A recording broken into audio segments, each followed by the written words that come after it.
Bonsoir à tous, soyez les bienvenus dans cette édition. À la une de l'actualité de ce dimanche, Shell Va'a, à nouveau grand vainqueur de la Molokai Hoe à Hawaï. Les passionnés de rame ont suivi de près la compétition, retransmise en direct sur la première, et notamment le club de Mataia. Vous retrouverez le résumé complet de cette course légendaire dans Tu'aro Sport tout à l'heure, présenté par Arihoe Tifafana. 2 ans après son AVC et des soins loin de chez elle, Rahira Ta'arua est de retour à Tahiti. Malgré sa paralysie, elle s'accroche à la vie, soutenue par son mari et ses enfants. Ne manquez pas notre reportage sur les évacuations sanitaires urgentes réalisées chaque jour en Polynésie. L'une de nos équipes a pu embarquer sur l'un des avions d'Air Archipel. Enfin, notre rubrique Fénois d'avant nous permettra de revivre l'arrivée de la Molokai Hoe en 1996. C'est l'équipage de l'Anikai qui avait gagné à l'époque. Aujourd'hui, c'est donc Shell Va'a qui gagne la compétition haut la main. L'équipe au coquillage signe sa 13e victoire à 5 minutes du record qu'elle avait établi en 2011. Purapura Ite Hoemamu arrive 4e, Team Are est 15e au classement général. Des résultats inspirants pour les juniors de Mataia qui se prennent à rêver de victoires à l'international. Nicolas Suir et Hubert Liao les ont suivis. La Molokai Hoe remportée à nouveau par Shell Va'a.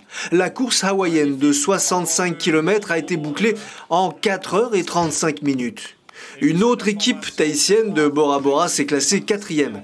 Des résultats motivants pour les jeunes rameurs de Mataia. C'est inspirant de les voir ramer avec toujours la même intensité, le même coup de rame. Et ça donne envie aussi de faire comme eux. C'est sûr, on ne serait pas dernier, mais on va pouvoir faire quelque chose. Pour l'entraîneur, c'est l'occasion de lancer un défi. Il propose à ses rameurs de participer à une course internationale en cas de victoire à la Hawaii Kinui. Quand j'ai fait déplacer Team Tupoy au Brésil, c'est pas à côté brésilienne, hein, mais au retour, on a gagné une course contre tous les grands tenants. Parce que ce sont des mecs qui n'ont jamais voyagé. Et quand on leur a donné la chance de voyager, ils ont vu grand. Parce que dans leur tête, c'est petit, il y a des trucs dans leur tête que c'est jamais possible. Une proposition très bien accueillie par les juniors, elle relève leur motivation. À partir d'un certain temps, ça fait rêver aussi de voyager à l'international, surtout pour les courses, pour évaluer aussi le niveau ici comparé à là-bas. Les juniors de Mataia souhaiteraient ramer à la Catalina aux États-Unis en cas de victoire à Hawaii Kinui dans 2 semaines. À eux de montrer à quel point ils veulent la gagner. Voilà, résumé de la course dans quelques minutes dans Tu'aro Sport. Sa vie a basculé en mars 2022. Rahira Ta'arua a été victime d'un accident vasculaire cérébral. Seule au moment du drame, sa prise en charge a été trop tardive et les séquelles sont importantes. Rahira souffre du syndrome de l'enfermement. Elle est paralysée, mais ses fonctions cognitives sont intactes. Après 2 ans de soins dans l'Hexagone, elle est de retour à Tahiti et doit avant tout s'adapter. Rencontre signée Ayata Tarahu et Jérôme Lee. Dans cette maison, chaque jour passé est une victoire. Lorsque la maladie s'est insinuée dans leur vie, elle a tout changé. Hotui Tehere, 17 ans, soutient son père dans les besoins essentiels de sa mère. C'est pas comme ça. Il faut que j'aille plus offrant. Il tente, tant bien que mal, de comprendre ses besoins aussi avec une infinie patience. C'est apostrophe, c'est dit. Voyez, voyez. Pour le jeune homme, le handicap de sa mère n'est pas le centre de sa vie, mais presque. Je me suis habitué à vivre avec quelqu'un qui dépend tout le temps d'une personne. Et c'est ma maman, du coup, je ne peux pas ne pas m'en occuper. Et moi, ça me fait toujours plaisir de m'occuper d'elle. Et je me suis adapté, quoi. Parea apprend lui aussi à composer avec cette réalité. Pilier de la famille, il assume le poids de la responsabilité et les lourdes tâches. La pose d'un change, manipuler un lève-personne, préparer le fauteuil roulant, il est devenu éducateur et accompagnant malgré lui. Pour la partie toilette, change, c'est ici à l'hôpital, parce que le personnel a été formidable. Et c'est avec eux que j'ai appris, notamment avec un aide-soignant en neuro, je vais le nommer Hiro. j'ai tout appris avec lui. Et sinon, pour la partie transfert, non, c'est sur le tard. Hein. C'est à force de manipuler. J'ai commencé à faire des bêtises d'abord. J'ai regardé aussi un petit peu les erreurs des professionnels pour ne pas les reproduire. Et je suis arrivé au résultat d'aujourd'hui parce que mon but, c'était aussi de pouvoir faire tout seul. Grâce à ce fauteuil, fabriqué quasiment sur mesure en France, Rahira, ancienne professeure des écoles, retrouve un peu d'autonomie. Elle peut communiquer à l'aide d'une tablette, elle rédige des phrases simples, envoie des emails, mais ce qui manque le plus à Rahira... Message prononcé. Portèrent mes enfants. Malgré la douleur et les difficultés, cette famille trouve des moments de joie. De leur complicité naissent des instants précieux. Tout ce que je veux plus, c'est qu'on ait à s'adapter. Parce que là, s'adapter, c'est formateur. Mais là, ce qu'on vient d'avoir pendant 2 ans, c'était du costaud quand même. J'aimerais bien que maintenant, on se pose. Voilà. Et que les garçons, ils aient pu à s'adapter. Ici, chaque jour est un défi, mais aussi une nouvelle occasion de célébrer l'amour qui unit cette famille. Ici, on apprend à chérir les petites victoires, les regards, malgré l'absence des mots. En bref, hier, une intervention d'urgence a été menée au Fénois Aïhéré à la presqu'île de Tahiti. Une femme de 54 ans s'est blessée gravement à la jambe. Elle a été élitreillée par le dauphin de l'armée, puis soignée par l'équipe médicale du SMUR. 4 sapeurs-pompiers de Vairao et la gendarmerie maritime sont également venus au secours de la randonneuse. Lorsqu'un accident arrive dans les îles, le médecin peut demander une évacuation sanitaire. C'est ce qu'on appelle communément les EVASAN. Chaque année, la Caisse de prévoyance sociale enregistre 27 000 EVASAN, dont 700 en dehors du territoire. Nous vous proposons ce soir de vivre une EVASAN inter-île d'urgence. Suliane Favenec et Sandroli ont pu monter à bord d'un avion d'Air Archipel. Il est 12h30, aéroport de Tahiti. Pas de temps à perdre, il faut partir, direction Bora Bora. Un patient doit être évacué en urgence, il a du mal à respirer. L'équipe médicale s'installe à côté du matériel de soins. Ici, tout est prévu pour toute situation. On a un respirateur et ce respirateur, il a différents modes de fonctionnement pour aider à respirer. Ça peut être un patient qui peut être dans le coma ou un patient qui a beaucoup de mal à respirer. Car si les équipes savent pour quel motif elles partent, les imprévus sont souvent de mise. Arrivée à Bora Bora, une deuxième patiente doit être évassanée pour un problème de traumatologie. Malheureusement, ici à Bora, on vient de nous apprendre qu'on prenait un deuxième malade. Donc on va être obligé de laisser notre journaliste à Bora et il va prendre un vol commercial pour rentrer sur Tahiti. On est vraiment désolé, mais l'urgence prime. C'est 2 patients avec 2 problématiques très différentes, mais qui ont besoin d'être évacués en urgence. Où est-ce que vous avez mal? À la jambe. C'est la jambe droite ou c'est la jambe gauche? La patiente souffre du col du fémur. Le personnel est donc vigilant. La manœuvre avec le brancard est délicate. Les gestes appliqués, une manipulation bien orchestrée par l'équipe de l'EVASAN. Si il nécessite d'être assis, c'est beaucoup plus facile pour nous. C'est comme un embarquement sur un vol normal. Par contre, quand ils sont allongés, il faut ouvrir la grande porte cargo pour entrer le malade. Et en fait, ça dépend du poids du malade. Il faut quand même parfois beaucoup plus de personnes pour nous aider à monter le malade. 98 de pulsation. Air Archipel réalise près de 90% des évacuations sanitaires urgentes en Polynésie. Fournir un appareil et un équipage de façon permanente au SAMU est sa mission principale. En moyenne, elle effectue 1 à 2 EVASAN par jour, 500 par an, soit plus de 1200 heures de vol. Il y a des EVASAN tous les jours, plusieurs fois par jour, puisque je viens d'apprendre aussi par la régulation que dès le retour de Bora, on part à Rayatea avec un matériel un peu différent là par contre cette fois-ci, avec une couveuse pour aller chercher un nouveau-né à Rayatea. Malheureusement, cet EVASAN n'aura pas lieu. Le bébé est décédé. C'est la dure réalité de notre territoire. Les îles ne sont pas égales face à l'offre de soins. L'essentiel est centralisé sur Tahiti. Du cinéma en plein air gratuit, un joli moment de détente en famille pour clore une série d'actions environnementales menées par la Brigade Verte. C'était hier soir, Parc Pauw'e. Près de 5000 personnes ont investi le parc avec POE, popcorn et déguisements de Halloween. Toute la semaine, la brigade a travaillé sur l'importance des espaces verts en zone urbaine. Ludovic Bardou, fondateur de la Brigade Verte Haïti, explique sa démarche à Mélissa Chong.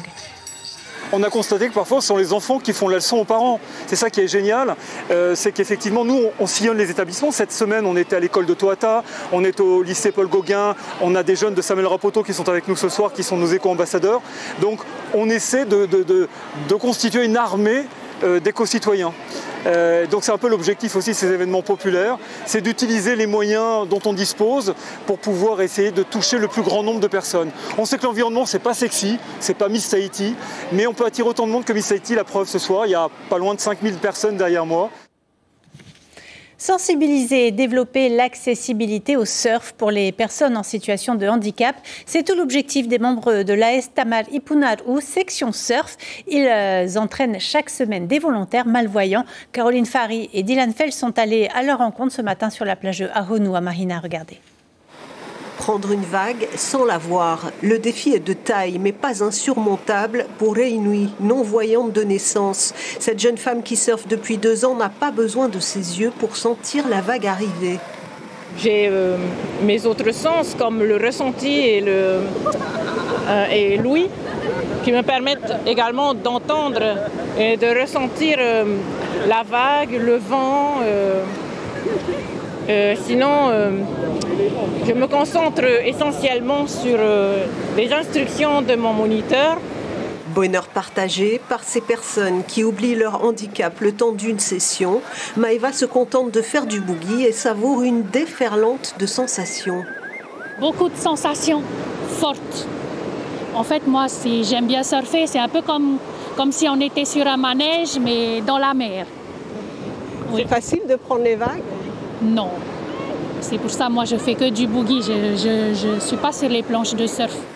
Le surf accessible à tous, un objectif pour l'AS Tamar Ipunaru, avec pourquoi pas des vocations de champion à la clé.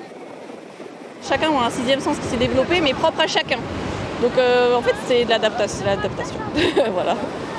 On a rencontré Andy Surf France et récemment, on est en contact avec ISA, qui ont vu des vidéos de Reinui en disant franchement il y a du potentiel, donc peut-être. Voilà. J'aime les sensations fortes, j'aime la mer, j'aime l'eau, j'aime tout ce qui est en rapport avec l'océan, donc ça tombe bien. L'expérience est concluante. Challenge et plaisir se confondent, ou quand le handicap se dissout au contact de l'eau. Notre rubrique Fénois d'avant maintenant dans ce sujet de Roni Pautoru. On vous ramène en 1996 à Hawaï.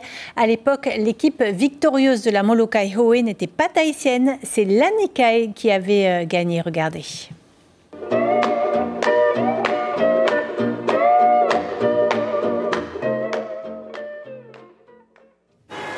L'équipage hawaïen de l'Anikai, pour la 2e année consécutive, affiche à son palmarès un nouveau titre de la traversée du chenal entre Molokai et Oahu, à 7 minutes d'avance sur Fa'a.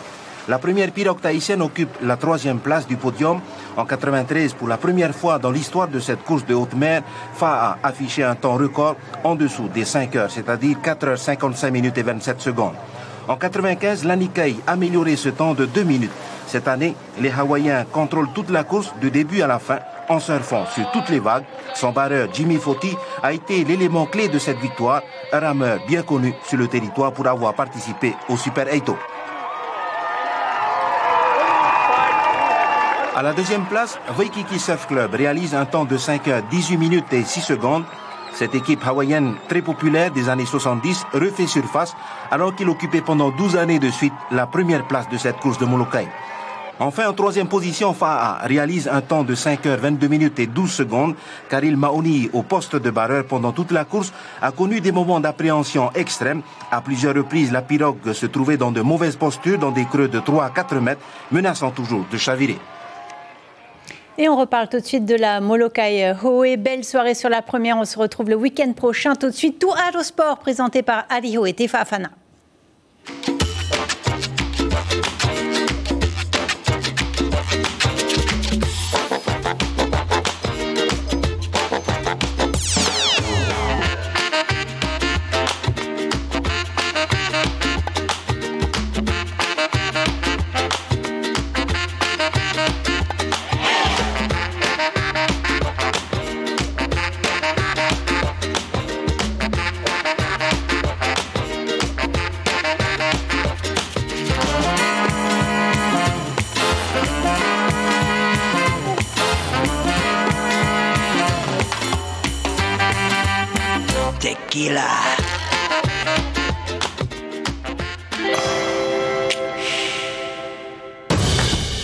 votre moment de détente avec Decathlon.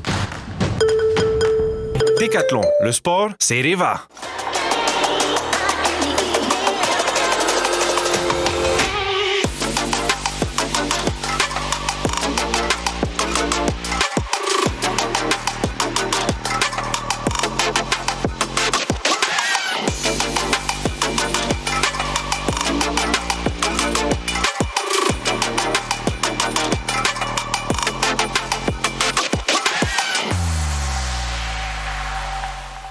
Bonsoir à tous, c'est un plaisir de vous retrouver dans cette page dédiée au sport. Ce soir, dans Tout Eurosport, nous reviendrons sur la victoire sans surprise de Shelva lors de la Molokai Hoe. Ils sont sacrés champions pour la 13e fois. Nous parlerons également rugby avec le tournoi Papeete Sevens qui s'est déroulé au stade Pater. Le club Les 7 Fantastiques remporte la compétition chez les hommes et les dames. Pour finir, nous ferons de la moto à Pueo où l'enduro fait son grand retour au Fénois. La piste est en pleine préparation pour la Pueo Raceway, compétition prévue dans 2 semaines. Indétrônable, Shelva remporte la Molokai Hoe pour la 13e fois. Ils sont désormais à 3 victoires du record que détient le club hawaïen Outrigger Canoe Club. Les protégés de David Tepava confirment leur statut de leader de la discipline. Le reportage de Heiari Tahiata sur des images de ConTV et Salt & Air Studio. Sans surprise, Shelva s'impose une nouvelle fois sur le lagon de Oahu. L'équipe au coquillage est tout simplement trop forte. Elle remporte la Molokai Hoe pour la 13e fois en 4h35 minutes, juste à 5 minutes du record qu'elle a établi en 2011. Ça a donné des frissons. Après, dès le matin, on savait que toute la Polynésie était pas derrière nous, vu que il y avait un direct d'ici à Hawaï et à la Polynésie. Du coup, on a pensé aussi à nos familles, les sacrifices qu'on a fait. Et voilà, merci Seigneur. L'équipe de Popora Tehoemamu s'est aussi bien démarquée lors de cette Molokai. En combat serré quasiment toute la course pour la 3e place contre la team Keukaha, menée à la barre par Eric Dean, un rameur tahitien.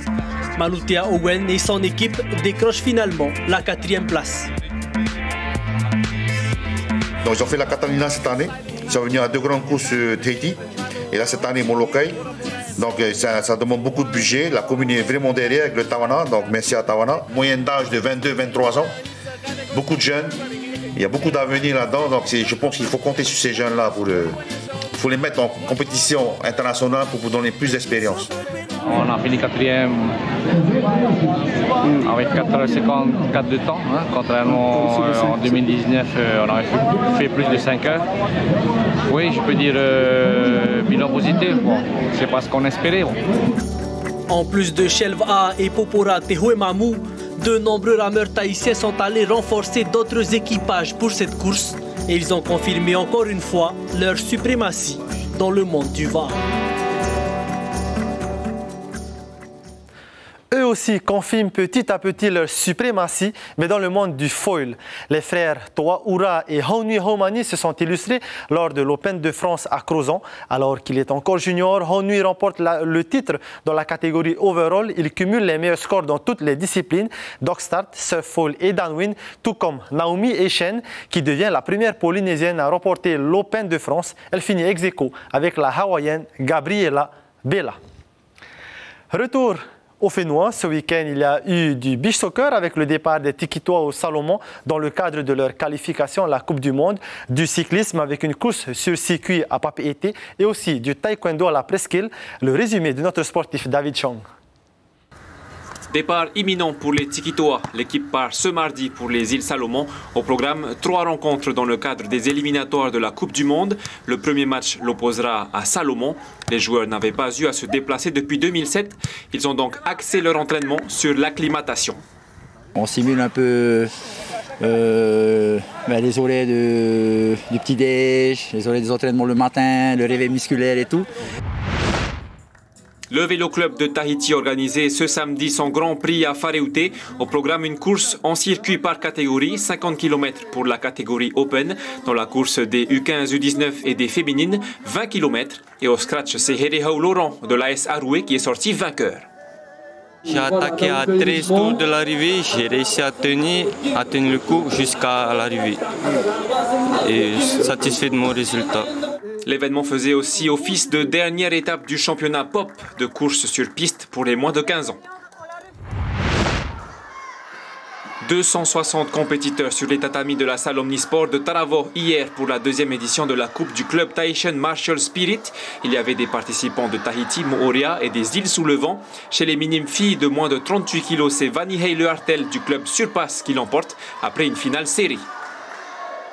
J'ai essayé de faire tout mon possible, le max que je pouvais et d'aller chercher la médaille d'or. J'ai fait confiance à moi-même et j'ai réussi. Les résultats de ces rencontres compteront pour les prochaines sélections aux compétitions internationales. Il y a eu du plaquage et des essais marqués au stade Pater ce week-end durant le tournoi international de rugby à 7, le Pape Été Sevens. Après 2 jours de compétition organisée par le club AS Pape Été Rugby, c'est le club français, les 7 Fantastiques, qui l'emportent chez les hommes et chez les dames.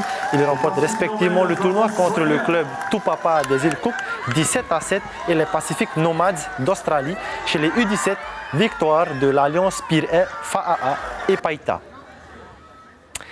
L'équipe Eagle Rock qui s'était imposée il y a 2 ans n'a pas atteint le carré final. Elle s'est fait éliminer par les 7 Fantastiques. Les joueurs pourtant sortent d'une belle saison en Californie d'où ils viennent. David Chang les a suivis lors de leur dernier entraînement avant le démarrage de la compétition. Regardez. À la veille du tournoi, pas d'entraînement trop rude pour l'organisme. Il s'agit simplement de répéter ses gammes, les formations, les passes, car ces joueurs connaissent déjà leur jeu sur le bout des doigts.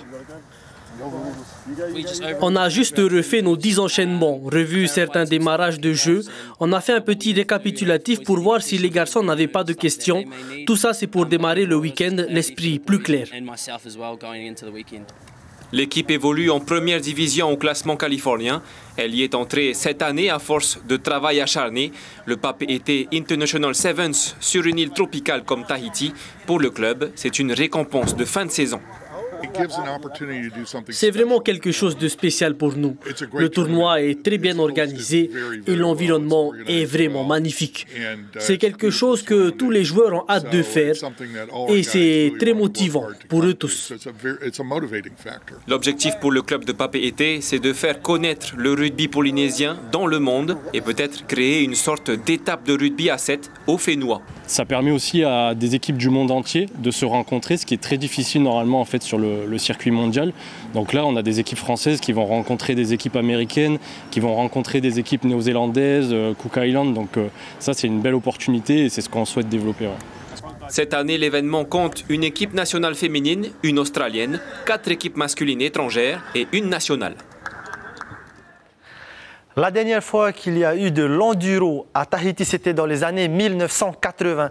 40 ans plus tard, la discipline fait son grand retour au Fénois avec sa prochaine compétition organisée par le Team Rider Presqu'île Motor. L'enduro Puweu Raceway se déroulera le 27 octobre prochain. Mais avant, il faut nettoyer et préparer la piste. Le reportage sur des images de Marcel Bonneau.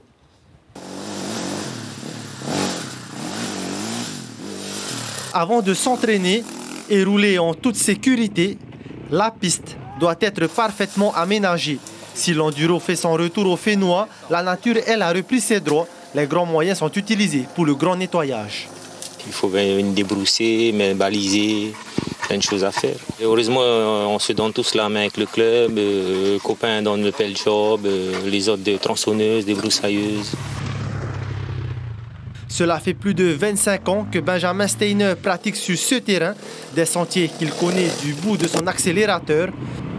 Comparé à la motocross, cette discipline pleine nature est plus technique et l'engin aussi doit être adapté.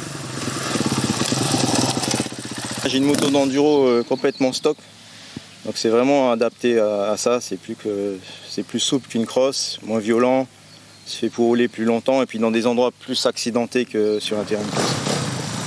Jonas Lewing, double champion de Polynésie de motocross, lui, est en repérage. Même si ce n'est pas son domaine, il compte bien faire parler la fougue de la jeunesse face à l'expérience de Benjamin et Nari Bono.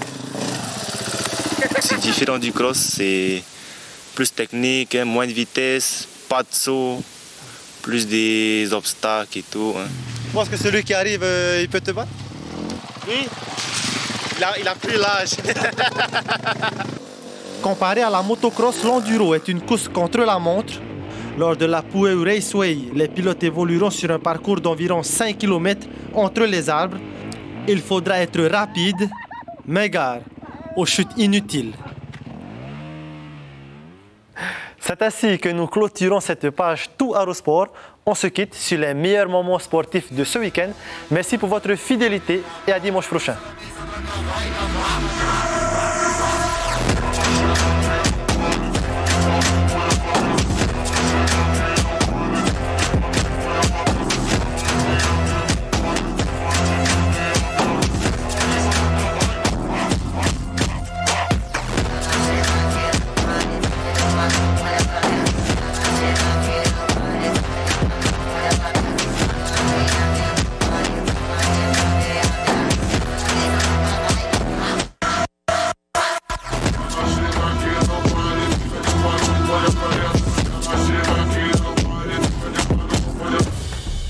C'était votre moment de détente avec Decathlon. Decathlon, le sport, c'est Reva. Retrouvez ce programme en replay sur notre site internet